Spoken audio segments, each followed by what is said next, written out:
សួស្តីបងប្អូនអរគ្នាថ្ងៃនេះខ្ញុំនាំចំណាប់អារម្មណ៍បងប្អូនអរគ្នាទៅទស្សនាកម្មវិធីកាច់ចំណងដៃរបស់បងខៀងនៅខាងឆាងយ៉ងហើយកម្មវិធីនេះដែរអត់ធ្វើនៅក្នុងហាងអីទេបងប្អូនគឺបែបលក្ខណៈនៅក្នុង house កន្លែងកសិកម្មកន្លែងធ្វើការរបស់គាត់មកអញ្ចឹងយើងទៅទស្សនាទាំងអស់គ្នា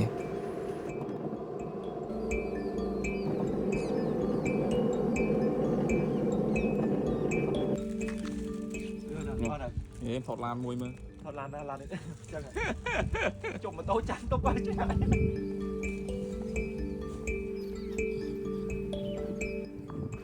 ហើយបងមិញគឺគាត់ធ្វើការនៅយូរហើយបងប្អូននៅទឹកដីឆាងយ៉ងហ្នឹងគឺគេដាក់រហស្សនាមឲ្យគាត់ថា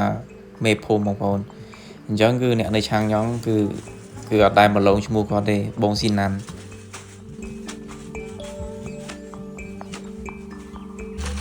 កូម៉ាក់កោបាទ5 10នោះមកធំនេះមកកាច់ទៀតហើយកម្មវិធីនេះយើងអត់ប្រើកៅអីប្រើតុអីទេគឺយើងប្រើកតក់ដែលដាក់បន្ទះហ្នឹងធ្វើជាកៅអីធ្វើតុអញ្ចឹងតែម្ដងហើយនេះសិតតែមេជាអ្នករៀបចំកម្មវិធីនឹងឡើងបងប្អូនមិនចំហើយនិយាយមិនផឹកមកផឹកទឹកតែសលេងមិញហ្នឹងគឺជាសលេងកូនកន្លោះរបស់យើងហើយនេះគឺគាត់ស្នាដៃរបស់គាត់គឺគាត់ជំនាញមែនតើ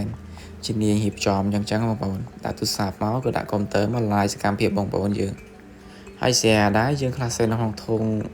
កន្លែងកសិកម្មរបស់គាត់គឺធុងបែបនេះបងប្អូន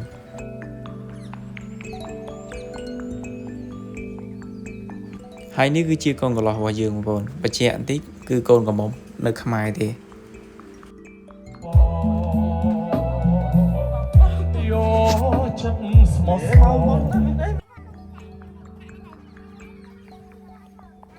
ហើយនេះគឺជាក្រុមចុងភៅដែលមានចែជាមេធីមអ្នកណាក៏ស្គាល់គាត់ដែរគឺនៅឆាងយ៉ងគឺចែថាកូនកន្លោះយើងបានពឹងពាក់ឲ្យគាត់ជួយខាងផ្នែកចុងភៅ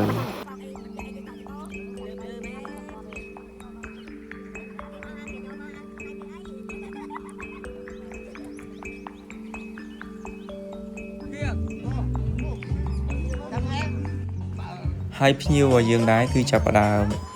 មកបតាឲ្យបងប្អូន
ដាក់លំពេម៉ែបងចាប់អស់ចានលីង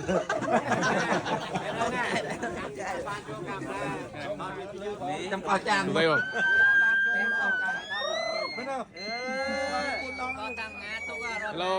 Hello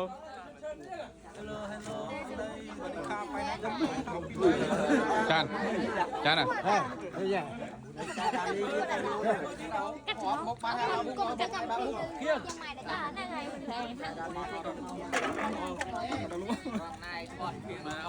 bye bye.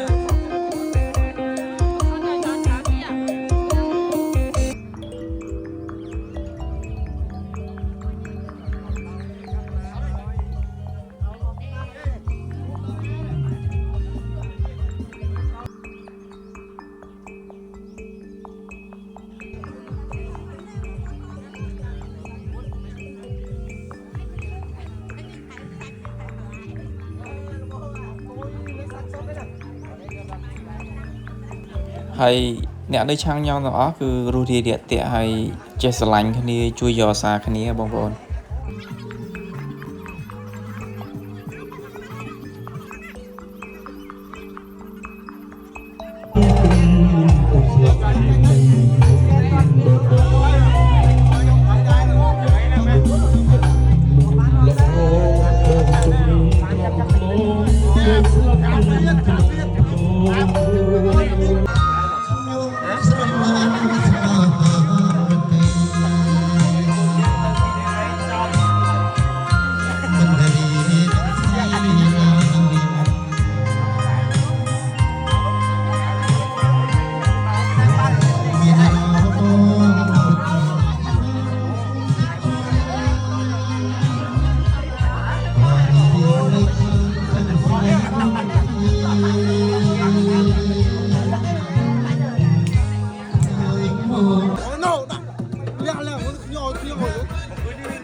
ហើយក៏មានសកម្មភាពជាងលេងរបស់ពីបតអីចឹងដែរហើយនេះគឺកូនកន្លោះយើងគឺគាត់រៀងទូកតិចហើយបើភ្ញៀវបកគាត់ពេកឥឡូវគាត់ហូបបាយមួយចានសិនបងប្អូនដើម្បីទប់ទល់ទៀត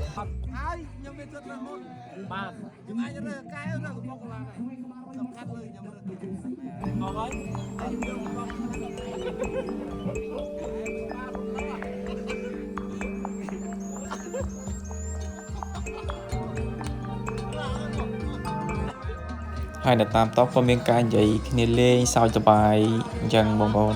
ដោយសារតែយើងដឹងស្រាប់ហើយបងប្អូនយើងធ្វើការនៅស្រុកគេគឺគ្មានពេលសម្រាប់ទេហើយបើបានសម្រាប់ម្ដងគឺយើងត្រូវតែសប្បាយត្រូវតែលំហែកាយអញ្ចឹងហើយបងប្អូនជើងធម្មតាទេហើយឥឡូវក៏ដល់វគ្គយើងឡើងហមបតាដែរ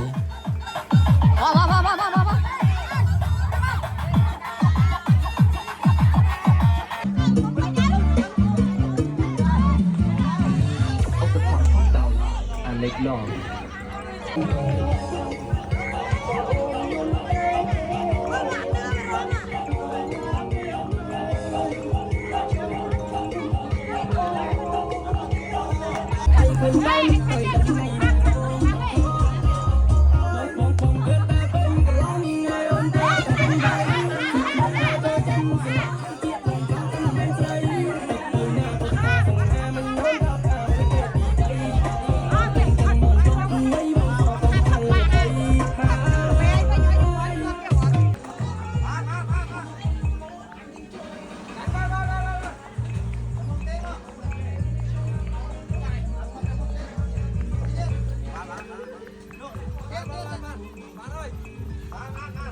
ឥឡូវបងមេភូមិគាត់យកឡានគាត់មកដើម្បីដូរបាសចេញបងប្អូន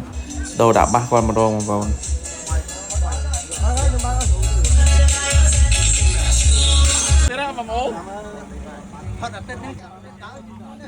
ឥឡូវគឺភ្ញៀវយើងចាប់ផ្ដើម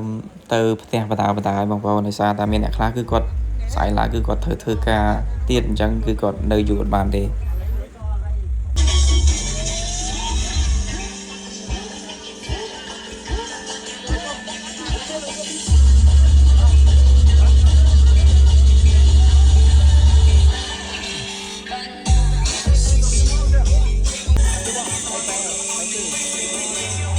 ឥឡូវភ្ញៀវយើងទៅស្បើយមែនតើនៅសល់តែមេបានអ្នកទេគឺនៅរំលេងបន្តបន្តិចទៀតដើម្បីបន្តមកចាស់កម្មវិធីហើយចុងក្រោយក៏មានបង្អែមដែរបងប្អូនបង្អែមលាមមាត់ចុងក្រោយ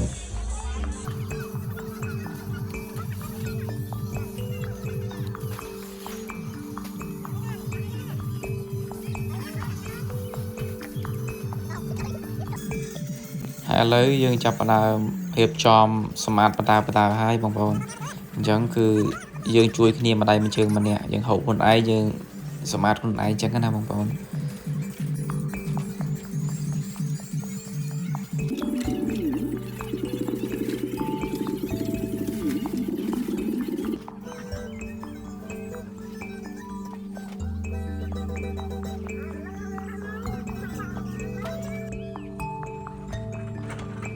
បន្ទាប់ពីជួយគ្នាម្ដាយមួយជើងម្នាក់សម្អាតហើយ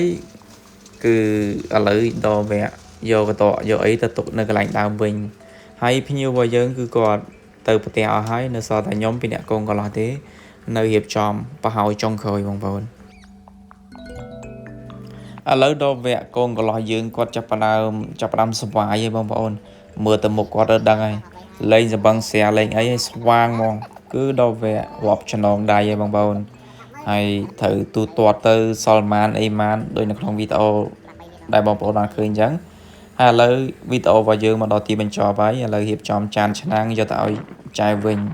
ហើយអរគុណអ្នកទាំងអស់គ្នាបាយបាយ